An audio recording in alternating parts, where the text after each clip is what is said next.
Hello po. Di ba, ang panahon ngayon po ay panahon ng Kwaresma.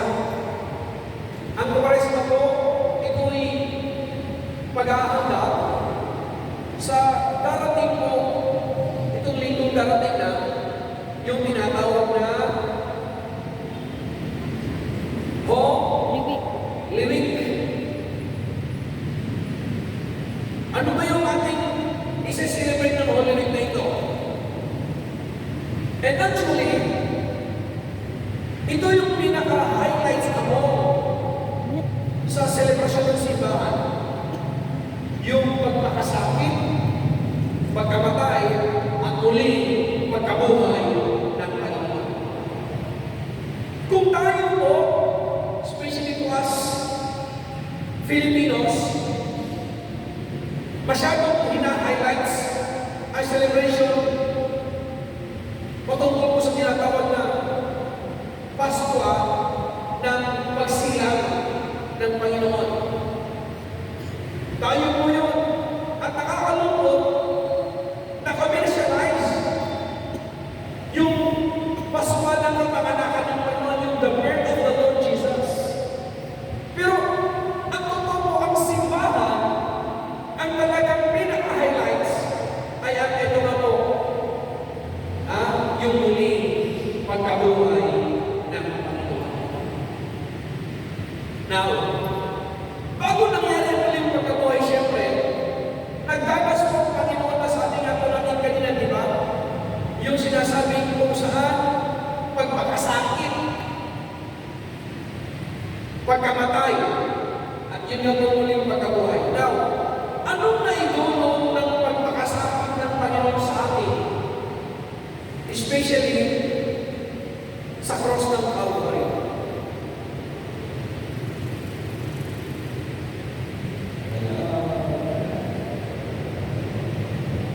Sa atin po, what comes to mind? Yung ginawa ni Kristo. Ito ha, there is no political color for this. And kung kayo man po ay panatiko ng taong iyon, nasa inyo po yung gumagalit kayo sa akin. Walang problema po sa akin yun. Pero meron lang kasi ako gusto i-emphasize mo sa statement ng taong iyon. Siyempre, leader ho siya ng bansa. Especially po sa pagkamatay ng Panginoon. Kasi related ang pag-uusapan natin doon minsan sa naging statement niya na ganito. Siguro hinilingin sa inyo. Now, ang tanong ko, kayo ba ay sumasang-ayon na ang Panginoon natin ay stupid? Do you agree to that? No. Do you believe to that? No. That the Lord Jesus is a stupid God? No. No. Sinabi kasi yun ng isang leader dati. At ang sabi niya ganito, yung Diyos niyo, kasi hindi raw na Diyos yung Diyos natin eh. Yung Diyos niyo is stupidong Diyos. Kasi kung hindi siya stupido, kung madalang Diyos ka, eh di sana sabi niya, hindi siya namatay. Aba, kung sa conceptual ng tao, aba, oo nga naman, Diyos ka, mamamatay ka. Diyos ka, pahihirapan ka. Kasi ganito po yung sa akin kasi tao, hindi po pwede na pahirapan tayo. Hindi po pwede na may magkalimusta sa atin. Tayo kasi, tsak yan, gagante. Gagante. Hindi mapayag na ano, kalimustahin ka. Di ba? Ikaw ay hirapan ng kung ano-ano. Ipako ka. Tusugin ka. Hindi po pwede yun. Kaya sa kanya, is yung ginawa ng Panginoon, kaistupiduhan. Kaya ang tanong ko sa inyo,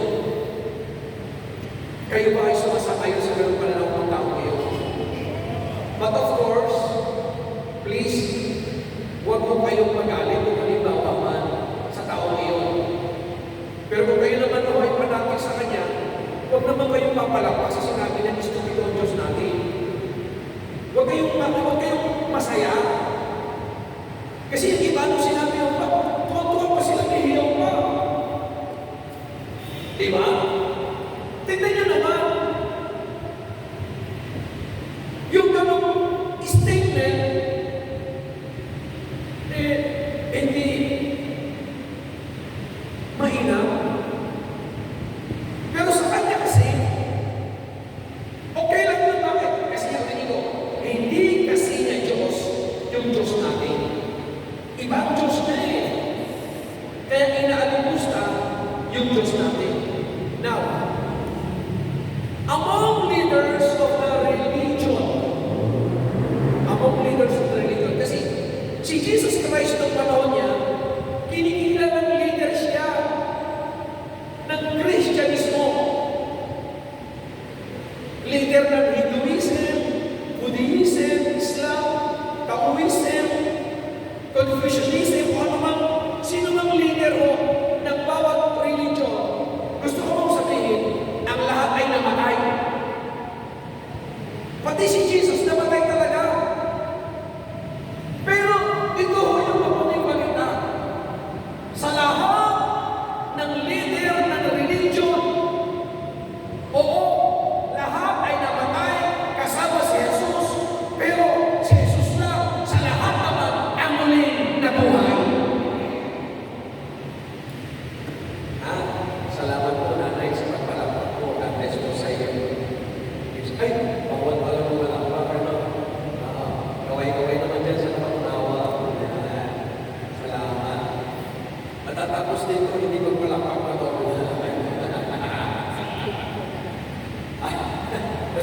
Magtiwan tayo sa Easter Sunday. Malakpak ng lolo tayo. Kasi kaya tayo po malakpak ng lolo dahil muling nabuhay ang Kristo na Diyos natin. Ito ngayon. Sa lahat ng leader na yan ng religion, ulitin ko po, namatay ng lahat eh. Sa Islam, sino si Muhammad? Sa Buddhism, ganun din, Hinduism, ganun din namatay. Pero, nabalitaan niyo ba na sila yung buhay na buhay? Maski sa kanilang Biblia, maski sa kanilang tinatawag na kung saan, libro, banay. Pero ang Panginoon, siya lang, piling ko sa lahat ng leader na yung namatay, siya lang ang muling nabuhay. Ito pa ho, no? Alam nyo ngayon, ang dami ng problema na mamula sa mga Panginoon. At yung iba din, ang dami ng problema. Alam nyo kung bakit? Minsan, mura ng mura yung bata. Sabi ng mga nanay, mura pa ng mura. Alam mo, ito sa ng bata. Ba't nyo ba ako pigilang magmura? Yung nasa TV na mapunod ko, yung president, vice-president, magmura. Diyos ko, ano ba yan?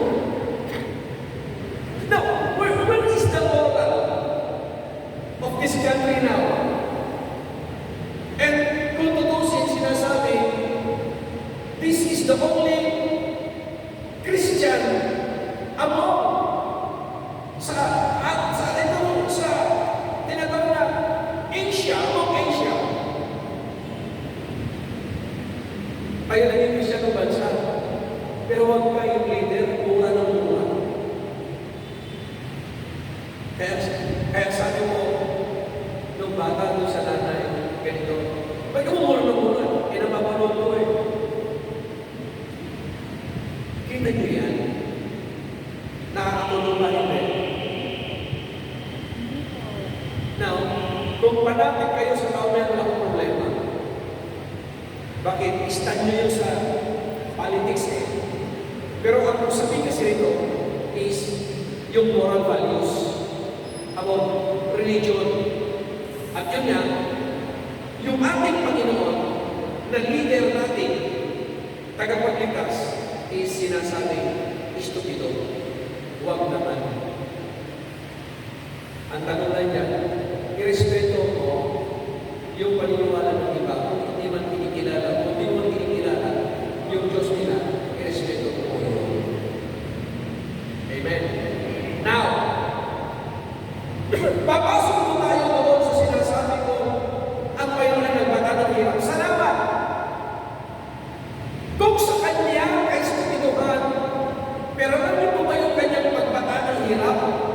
kamatayan, gusto kong sabihin, nagdulot sa atin ng kaligtasan. Na, yung nangyari sa Panginoon na iyon, napighati, kaya nga ang pinag-usapan natin is yung significance of the Lord's suffering. Yung kahalagahan ng sinasabing bighati na naganap sa Panginoon. Kasi yung kahalagahan ng kanyang kahirapan, alam niyo ba? Ito po ay nagdulot ng tinatawag na pagtubos sa atin. Redemption. Tinubos tayo sa pamagitan ng sinasabing kahirapan nangyari, especially nung siya ay napako sa cross ng Kalbaryo. Nung nangyari yun, binayaran tayo. Kaya tinubos. At ano yung ipinatubos ng Panginoon? Hindi ginto, hindi diamond, hindi platinum or any precious gem. Hindi ko yun yung ipinatubos. Hindi silver. Ibinita nga siya. Alam niyo kung ipinatubos ng Panginoon? Dugo. Yung kanyang katawan, yung dugo, ang ipinatubos ng Panginoon dahil sa atin, para sa atin. Kasi kung walang mamatay ng Kristo, walang katubusan ng kasalanan, walang katubusan ng sangkatauhan. Kita niyo? Kaya kung Kristo ginawa, yung sakripisyo ginawa ng Panginoon, yung kanyang pagkamatay, brothers and sisters in Christ, gusto ko sabihin, yung Kristo ginawa na yan na sinasabi niya, nagdulot ng kaligtasan sa sangkatauhan. Amen po ba? Amen po ba? Kasi kaya nga po, nangyari sa kanya yun, sa Panginoon, upang mapong tayo na walang pag-asa, na nasa kasalanan, alipin ng kasalanan, na hindi kaya iligtas ang sarili, ay matubos. Kaya alam niyo po, sabi nga natin kanina, hindi natin kaya iligtas sa sarili natin eh. Kaya kailangan merong Diyos na magkatawang tao magpata ng hirap. Dahil yung magpata ng hirap na yun, doon po ang pamaraan para magtubos yung kasalanan natin. Pero yung ginagawa ng iba para mahirapan yung sarili ng pagkakabo, hindi po pagtubos yun. Actually, ganito. Yung ginagawa po ng ilan sa mga pamayan natin sa Pampanga, ewan ko kung may naligaw po ito, taga-Pampanga, yung po ginagawa ng ibang pamayan natin sa Mesero San Fernando, alam mo ba na kainsultuhan sa Diyos yun, lalo sa Panginoon. And which is, ikinokondem ng authority ng simbahan. Ang ginagawa na yun, yung pagpata nila ng hirap, pagpakaw nila, ikinokondem ng simbahan, hindi ako sa ayaw ng simbahan doon. Ayaw ng simbahan niyo. Bakit? Ulitin ko, insulto kasi sa Panginoon yun. Para na nilang sinasabing hindi sapat ang ginawa ni Kristo sa cross ng Kalbaryo. Kung tutusin, once and for all, yung ginawa na yun ng Panginoon, tinubos tayo, pinayaran tayo sa ating mga kasalanan. At ang sabi ko ng mga ilang doon na nagpapako sa cross, sa Pampanga, kaya daw nila ginagawa yun para upang mapatawad sila sa walang kasalanan.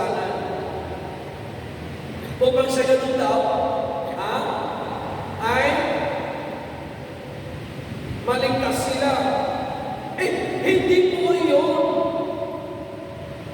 dapat gawin. Kaya ulitin ko nga po, parang hindi sapat yung ginawa ni Kristo at yung bagay na yun, kainsultuhan. Kaya mga kapatid, kung meron man sa inyong nag-iisip na magpapako, huwag mo, na kung magpapako kayo, sabihin niyo lang po sa atin, kami lang po magpapako sa inyo. Ewan ko lang kung di kayo masaktan. Diba? Minsan kapag nagpako ka, hawak-hawak mo na, lumabilis. Yung martilyo, di ba? Yung hammer, napunta sa kamay mo, di ba masakit? Maray ka, isang gawin mo pagpako sa iyo, kung di magulong na nilin mo. So, tama na, tama. Sigurado yan. Now, kidding aside, brothers and sisters in Christ, yung bagay na ginawa ng Panginoon agad na sapat na po yan. Nagbigay po sa atin ng tinatawag ng paglaya sa gawa ng kasalanan. Amen? Tinubos po tayo doon sa gawa ng kasalanan na iyon. So, yun po yung una. Again, the significance of the Lord's suffering first is for our redemption. Para sa ating tinatawag na katubusan o kapag gusto tayo. Dito po, ipinapakita mga kapatid ko sa Panginoon na talaga naman bukod sa tinubos tayo, pinayaran tayo, pinatawad tayo. Jesus sacrifice, brothers and sisters in Christ, gave us or nagdulot sa atin ng kapatawaran sa ating mga kasalanan at na-restore yung ating relationship sa Diyos. Na ipanumbalik yung ugnayan natin sa Panginoon nung ang Panginoon po ay na pako sa krus nung tinubos po tayo, binayaran tayo at pinatawad ang ating mga kasalanan at yun na muli na ipanumbalik ang ugnayan natin sa Diyos through Jesus Christ. Pangalawa, na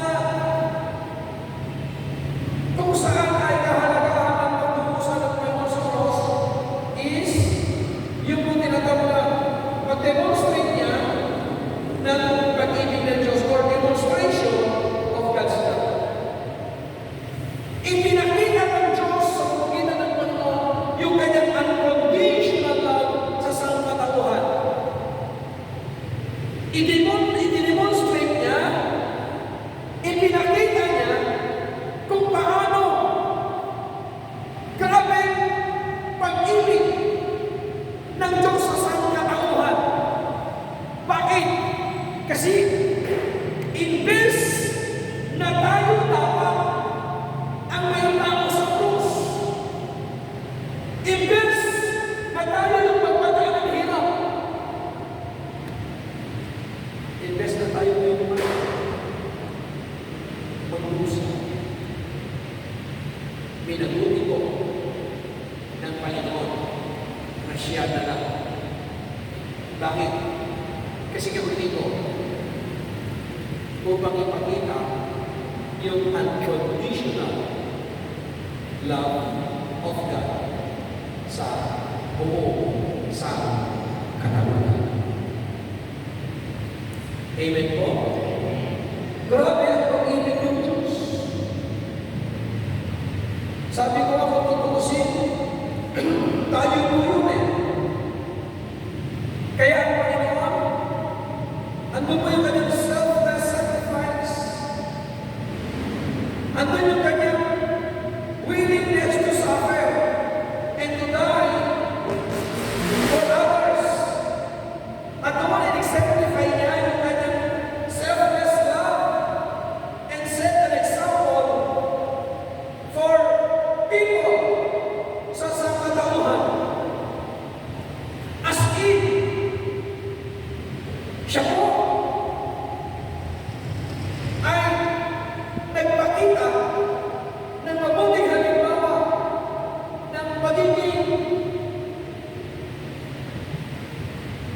Yung kung tinatawag na talaga naman, hindi makasarili. Kasi kung tutuusin, pwede naman hindi mangyari sa Panginoon yun. Kung tutuusin, sabihin ng Lord through His words na sa salita. Enough. Hindi na kailangan. Pero alam niyo po ba na sabi ko nga, di ba na magbaba siya ng hirap? Kasi upang ganapin yung fulfillment, magkaroon ng kaganapan, yung bagay na yun sa Panginoon na yung kanyang pagsakripisyo. Dahil kung hindi po siya makaranas ng ganong sakripisyo, mga kapatid, ulitin ko po ha, walang kaligtasan. Kaya, ano po yung kanyang selfless? Hindi siya selfish. Unlike po ng tao, yung tao makasarili. Yung tao ay maghirap. Yung tao kung sarili inintindi. Yung tao walang pakialam sa kanyang kapwa. Pero ang Diyos, grabe ang kanyang pag-ibig sa katauhan. Okay? Itigil ba natin? Tuloy-tuloy? O itigil na? Itigil natin. Ay, tuloy-tuloy lang? Okay, good.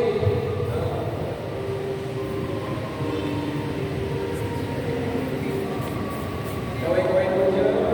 Then, mapansin niyo po, yung significance of the Lord's suffering first, sabi natin kanina, is for our redemption.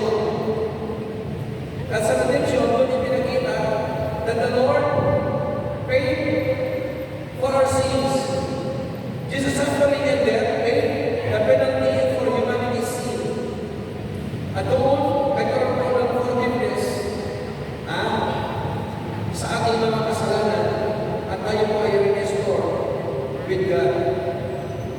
Pangalawa, yung demonstration of God's love na ipinakita niya ng ating Panginoon through po sa kanyang kamatayan, yung kanyang unconditional love. Yung sufferings niya shows the depth ng malalim ng pag-ibig ng Diyos sa katauhan. At talaga naman, willing siya, handa siya, na mamatay. Sabi ko natin kanina, hindi siya selfish, kundi selfless siya.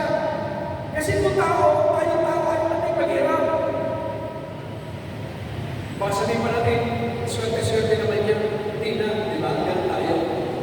Pero Panginoon talaga, again, willing na ialay ang kanyang sarili for the sake ng isang katauhan. Kaya sabi niya, nung siya po ay nasa Garden of Gethsemane, ang sabi niya, Ama, kung maaari ilayo mo sa akin ang sakong ito. Ano po yun? Yung pinhati. Yung suffering na yun, yung kahirapan. Kasi alam niya kung ano yung sakit na kanyang maramdaman. Sa atin nga lang, ang kukurutin, hindi ba nakurot ka kumakay na, hindi ba? Masakit eh. Pauntog na lang, masakit. Pero ano pa kaya yung maramdaman ng ganun na talaga naman mahagupitin ka, saktan ka, tusugin ka, itago ka, masakit yun. Kaya sabi niya, Ama, kung maaari, ilayo mo sa akin ang sarong ito, pero hindi ko natapos eh. Ang sabi ng Panginoon, ganun naman, hindi ang kalooban ko ang masunod, kundi ang kalooban mo. See? Again, grabe yung kanyang selfless love.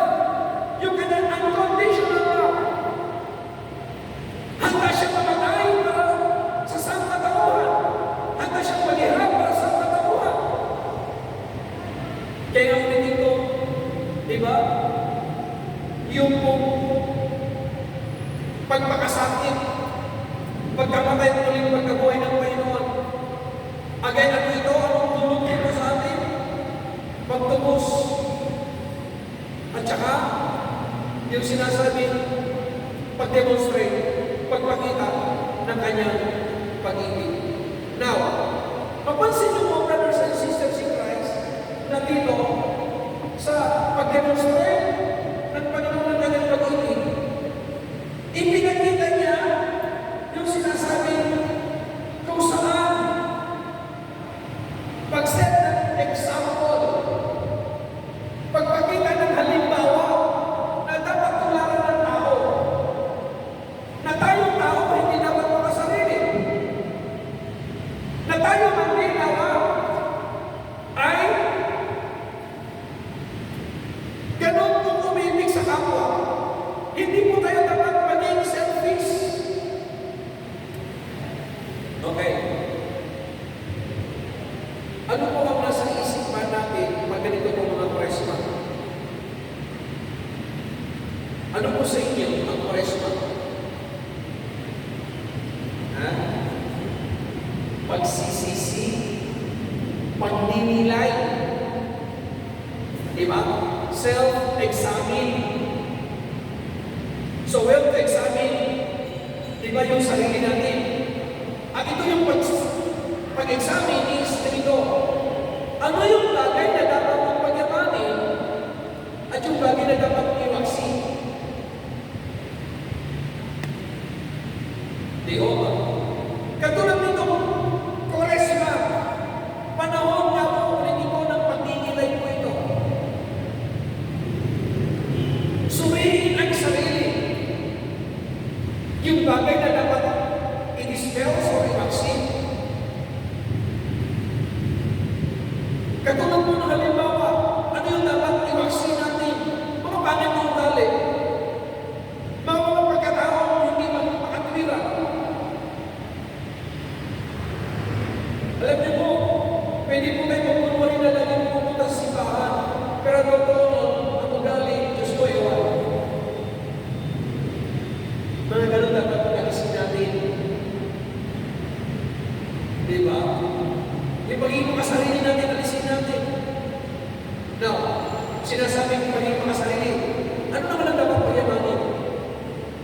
Pananampalataya sa Diyos. Pag-ibig sa Diyos, pag-ibig sa kapwa. At yung pag-ibig ko sa kapwa, alam mo ba yung sinasabi? 7 corporal works of mercy. Alam niyo ba yun sa simbahan yun eh? Yung 7 corporal works of mercy. Diba? Tayo ba? Ito sa pagninilay natin. Tayo ba ay naisip natin bumisita sa hospital? Isa yan. Naisip ba natin sa ganitong panahon? Imbes na ligawa, may paglaro kayo na mag-swimming. Sa init-init ng panahon, ay, paligid lang kayo ng dagat. Diba? Yung swimming nyo, halimbawa, naisip nyo ba na yun ay gamitin nila sa mga mahihirap? Kasi, ang isang mo sa corporal work of mercy, baka inihinang mo na nagugumo. Bigyan pansin at alamin ng mga mahihirap. Yung punta sa patay, punta sa pinagmuhan, punta sa ospital. Naisip mo ba natin ang mga yan?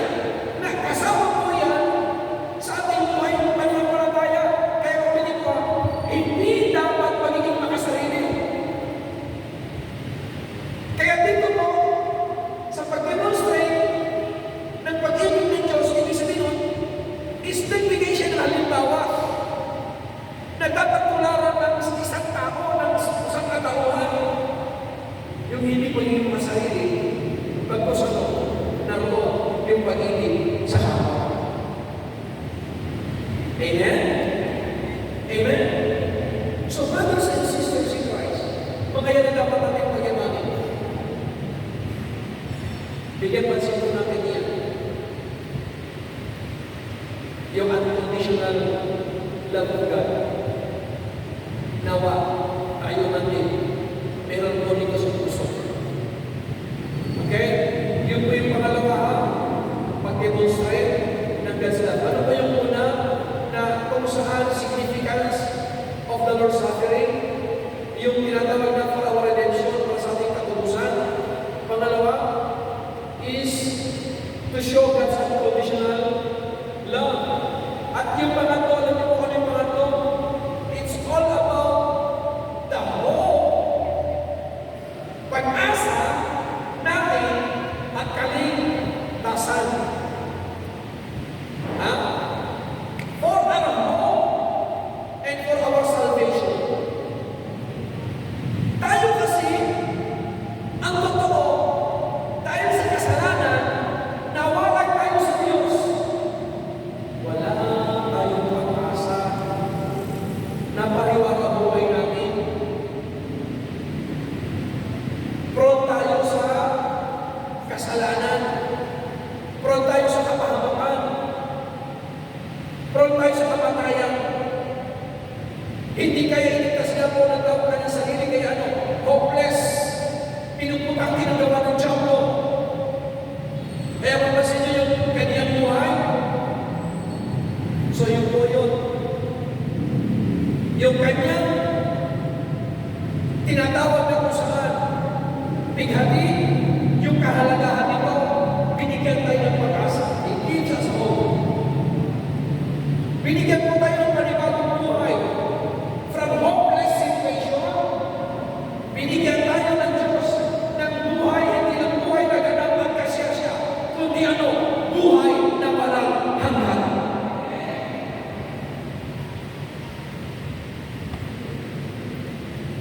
Amen. Yun ang na ito ng tinatawag na significance of the Lord's suffering. Binigyan tayo ng pag-asa. Yung walang pag-asa. Yung walang kaligtasan. Binigyan ng kaligtasan. Kaya nasabi natin kanina, di ba?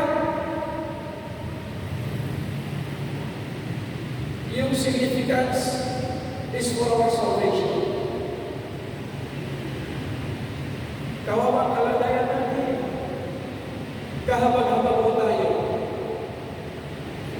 Sabi nga, pinuputak kita ng Diablo. Wala tayo kung saan mag-asa sa kaligtasan. But thanks be to God. Bakit? Nung namatay si Kristo sa cross ng Kalbaryo, yung isang katawan na walang pag-asa dahil sa kasalanan, yung isang katawan na walang pag-asa dahil sa pagdaraya na gawa ng Diablo, nagkaroon ko ng pag-asa. Yung isang katawan na alipin ang gawa ng kasalanan, pinalaya ng Panginoon nung siya ay nabayawan sa cross ng Kalbaryo.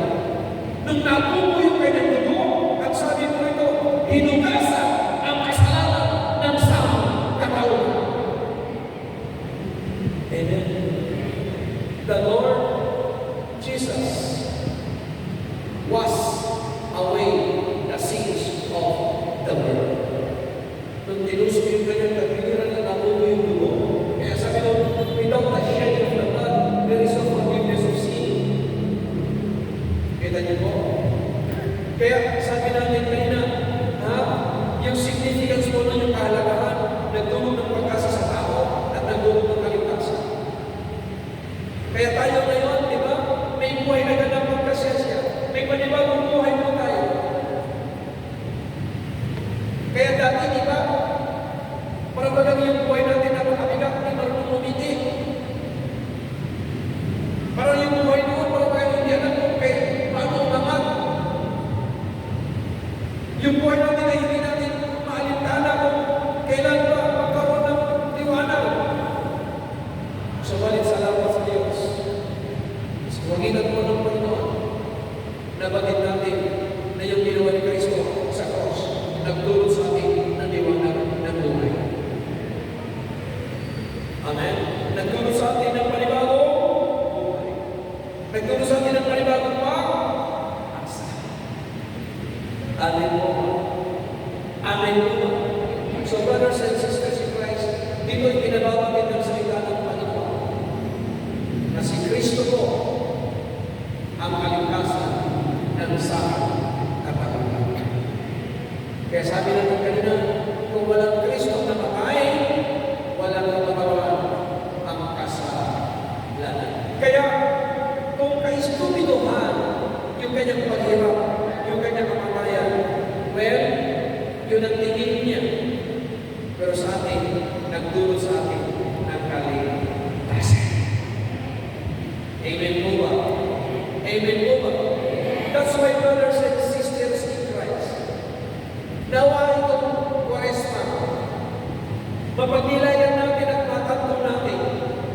kung paano pa tayo patuloy na magsumikap na makasunod sa kalooban ng Panginoon. Makita natin ang ating sarili doon po sa kung paano patuloy na mamuhay ayon sa kalooban ng Diyos. Amen po ba? Na ang tinatahak ng ating buhay na ito ay tungo po hindi lamang sa ganap at kasya-syang buhay, kundi sa buhay na walang hanggan. Asamin natin ang kaligtasan, biyaya ng Diyos. At nawa po, ulitin ko, matapon natin ang lahat ng ito. Bakit? Kinugusto po tayo. Ipinagkitan na po sa atin ang